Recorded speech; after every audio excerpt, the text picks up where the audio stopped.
episode of the N.O.W Show. On today's episode, we're going to be talking about overcoming marital crisis. And joining me is an expert in relationships. Well, they'll say marital crisis, yes. She's the expert. She does relationships, and that's why we brought her. I'm joined today by my friend, my sister. I've known Tinu for over 10 years. I wish I knew her like 40 years ago, maybe. Anyway, joining me is Mrs. Tinu Agbabiaka. Tinu, thank you so much for coming on the N.O.W Show.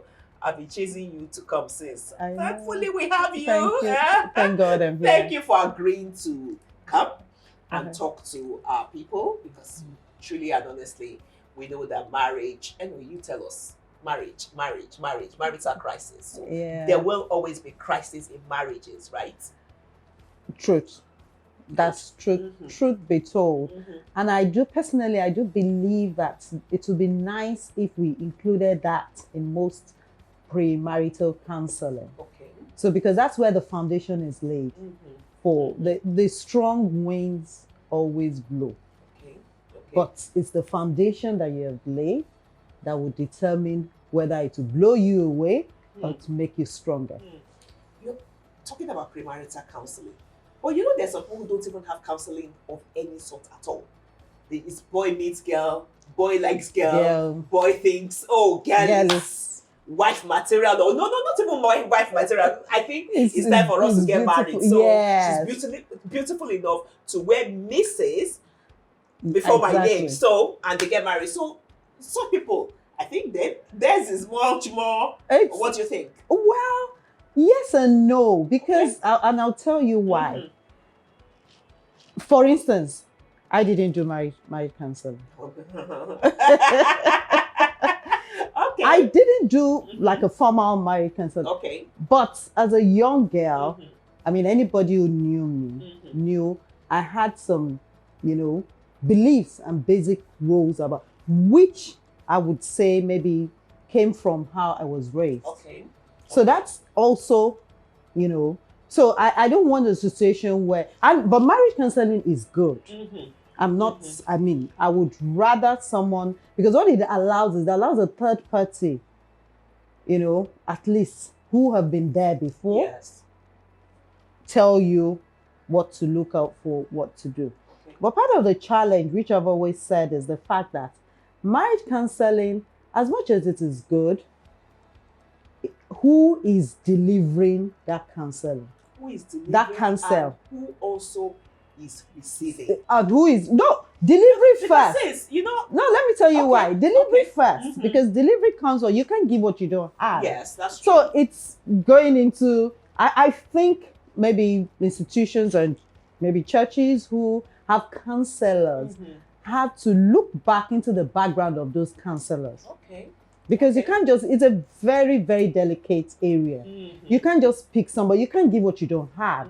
So if you don't have a happy home, you can't come and be counseling me. Because if you are even reading from a book and you're talking about it, you'll be talking from the limited knowledge you have and maybe even be disillusioned. And we like theory. And we like theory. Yes. We like theory. And then a lot of times too, even though the person receiving now, coming from your end of what you say, the person receiving, marriage counseling has been made to look like it's just come and then just attend 3 or 4 counseling classes and we'll marry you. And I dare say that there are ministers who even ignore she's busy at work, he can't make it, he's the work is very hard, don't worry, they'll be good together, I know he's the son of so. It doesn't work that way.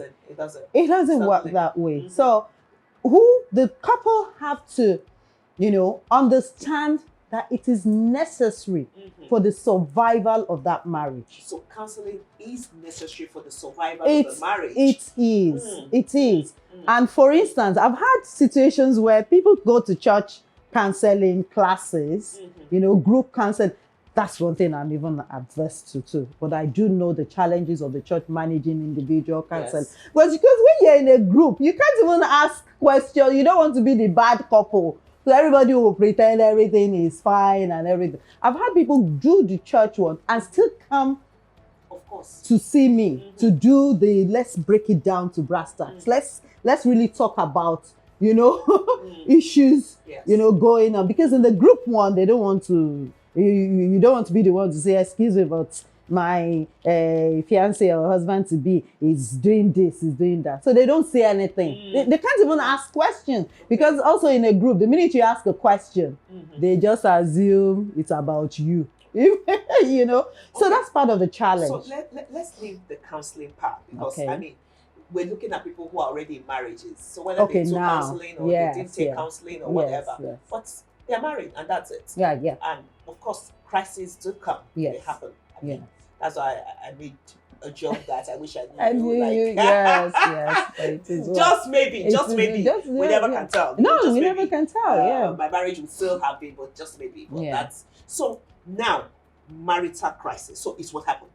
Yes. Number one, there will always be crisis. It comes in different forms. Okay. Because you find that when you talk to divorced, separated couples, it's never the same thing exactly. Because some is not even infidelity. Because normally people think infidelity, but some is not infidelity. There's a problem. Yes. Sometimes there's even sickness. And some can't even put their finger on what some it's a myriad of issues. So there's a potpourri of so many things. And you know where some people say is attack, So really part of the when you have couples like that, so like I told you, it could even be infidelity, infertility. Okay. That's true. Yes. What crisis does is bring out those issues where, let me give you an example, this is an analogy that I usually use. It's like a house. You want to build a house. As long as you build the house and you're living in it and there's no rain, you won't know where there are holes. Okay.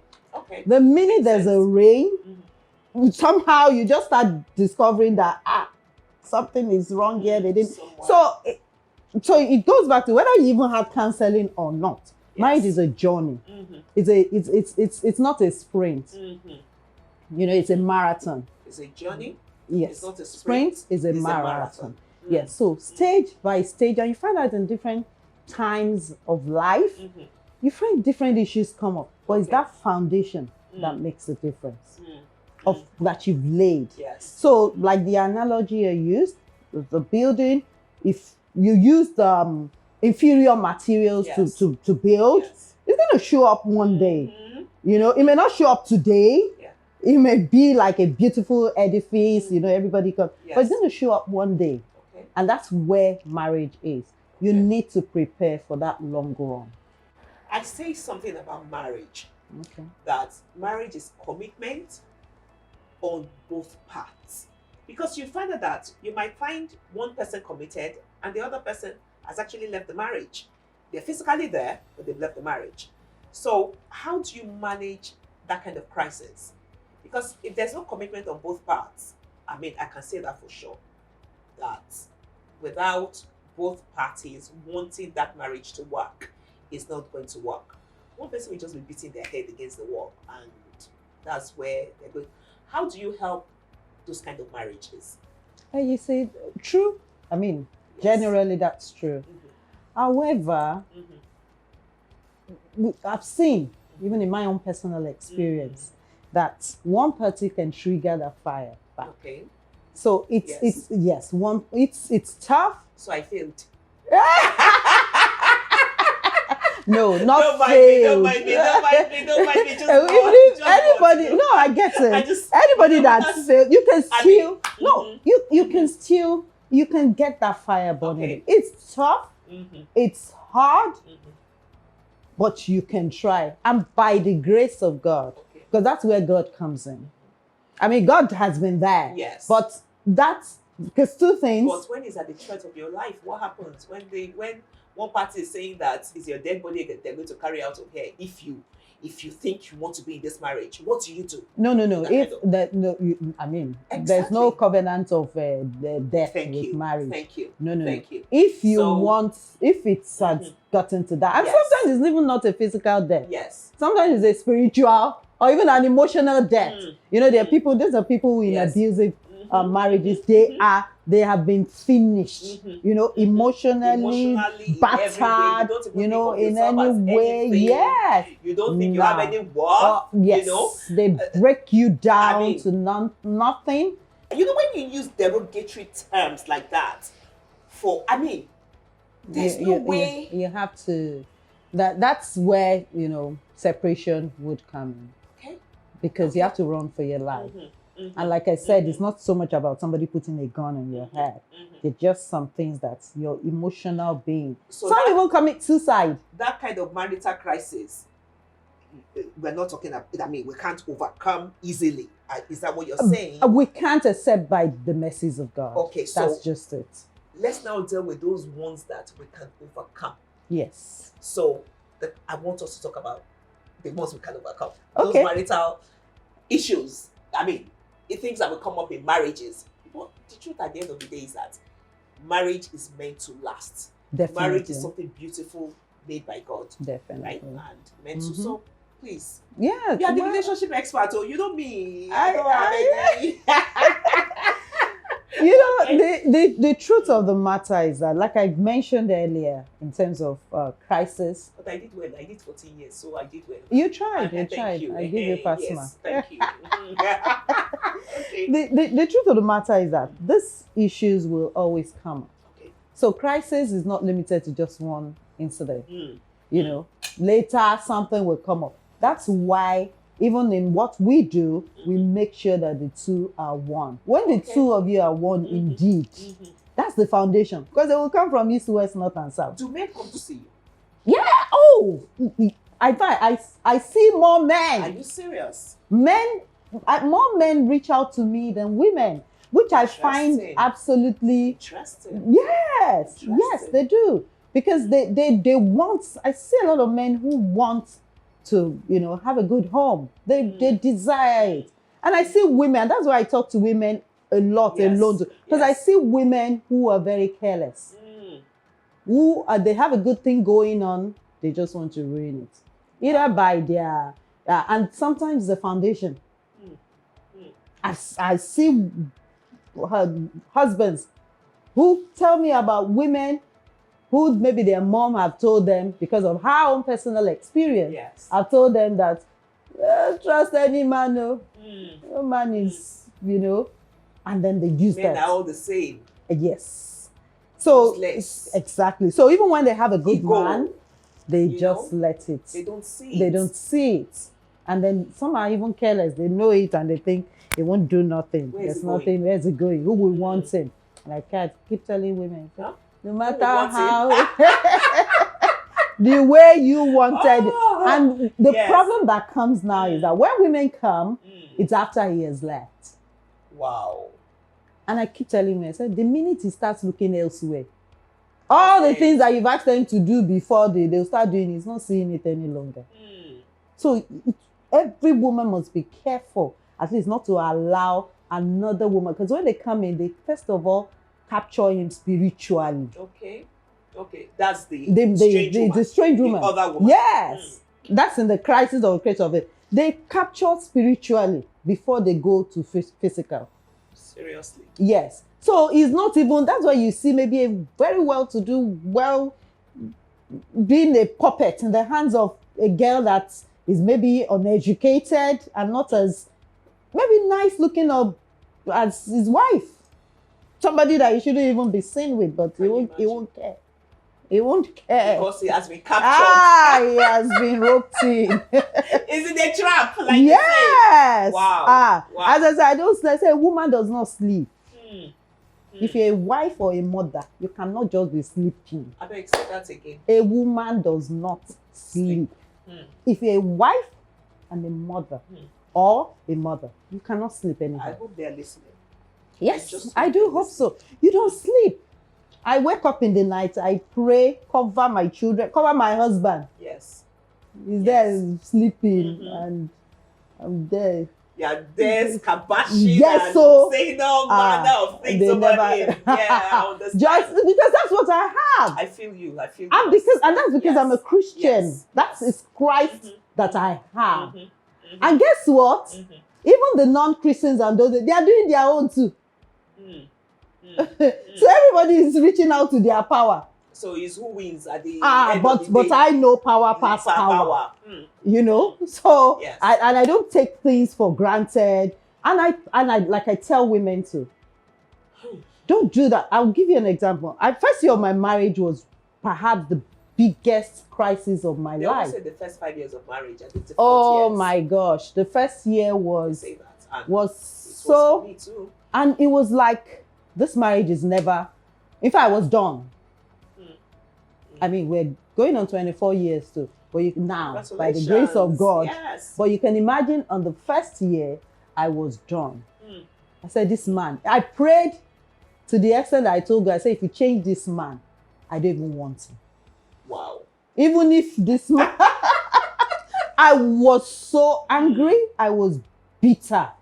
I was angry, I was bitter. I thought I did it. But then that's where the power of God comes in. God is awesome. Oh. God is awesome. Yeah. All those years, it was actually preparing you for what you're presently doing. Absolutely. Because if you have not failed before, you cannot be a good teacher. Yes. You can't. So that was part of, okay, now, this year. Because you felt it, you've seen it, you've done it. I know what to do. From experience, you know what to tell them. Honestly. And say, I did this. Don't make the same mistake. Don't make this mistake. Yes. You know. But I keep saying. But thank God for a patient man. My brother was patient too now. Which your brother? If I tell you what, let's listen story. But the beauty of it is that when I tell people now, they don't believe it. Because God indeed changes. God, you know, scripture tells us is the potter. The potter can break it down and build it and remold it. And that's what he did for me. And I do believe that. And that's even for the ones that have issues that we believe is beyond. God can change anybody. That's why they say that a three-chord fold cannot easily be broken. It can't. You know? Because truly, if you have Christ at the head of the home, I always say to people that, you know, with your fear of God, there's nothing you can't deal with. Yes. Because when you have the fear of God, then it's easier for you to deal with another human being. Absolutely. You know, because, you know, you fear God. But when you don't even understand who God is, the concept of God, the concept of Christ, and you're treating this other human being like just trash. An object, then it becomes, you know, a problem. So it's important that God is in that marriage. Absolutely. You realize that God is the one who has ordained marriages, and you honor God enough to want to honor your partner, you know, that he has made. Maybe he has made a beautiful woman for you, or for the wife, he has made a beautiful man, you know, for you, handsome man. So whichever way. So, okay, Tinu. Yes, God has to be. Yes, God has to be in it. If God is not in it, then there's a major challenge. Yes. And then part of also understanding where God, I guess, would it's you need to, once a man or a woman loves God, you know, most of these issues, they may rise up, but because of God, not necessarily even because of you, because of God. No, I cannot do this. Yes. I can't do this to another, you know, person. Yes. So even in situations, I believe God can change anybody. I've seen it happen. But be willing to change. You don't even, when God arrests you, don't need to be willing. You don't need to be willing. After all, Saul was not willing when God arrested him and made him Paul. So you don't need to be willing as long as God, you know, is. But a lot of times what we do is we give up too early. Okay. I mean, talking of what we can do. Number one, we give up too early. Number two, so it's good not to give up too early. It's not good to give up too early. It's not good to take it seriously from the beginning. We don't trivialize, you know, marital issues. No. So give it all it takes. Give it all. Be tenacious. Be tenacious. Be prayerful. Get a prayer partner. Who believes in marriage. Because a lot of times you go to people who really don't care. They're the ones who will even discourage you. You say, I hate bad testimony. I tell you, I say, don't come and tell me, do you know Pastor so? His 3 wives he has. He's in. No, that's not the kind of person. Go to someone who believes in marriage and who believes in love and who is willing to support you. Okay. You know. Okay. So for anybody doing that, yes, pray, get a prayer partner who will not, after praying with you, go and share. In fact, it's better the person share your story with the whole world. Yes. In fact, it's better the person is somebody who is even in your own situation. Okay. So you can pray with determination. Yes. Determination. Have time structure to pray. Okay. Because really, prayer works. Prayer does work. It happened in my own. Yes. I said my marriage is a marriage that people, when I tell people those things that my husband is, it's nothing. You are lying. He's Thank God. For God. Thank God for Jesus. It's God. It's just that you. I mean, so I know that for a fact that works. So that's basically it. Get a praying partner, pray, and then readjust your behavior. You see, part of the challenge with people also is that when they have issues, we're quick to blame, to have the blame game. Okay. You don't see yourself. Yes. If I talk to someone, you say, he was this, he was that, he was say you. What about you? What about you? What are you going to do? And that's you have to examine yourself. You must examine yourself and be true to yourself. Yes. This is where I went wrong. This is what I could have done better. Maybe I shouldn't have done this.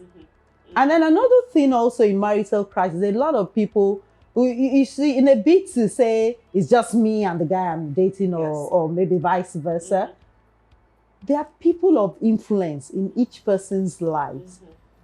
We dismiss them when we shouldn't.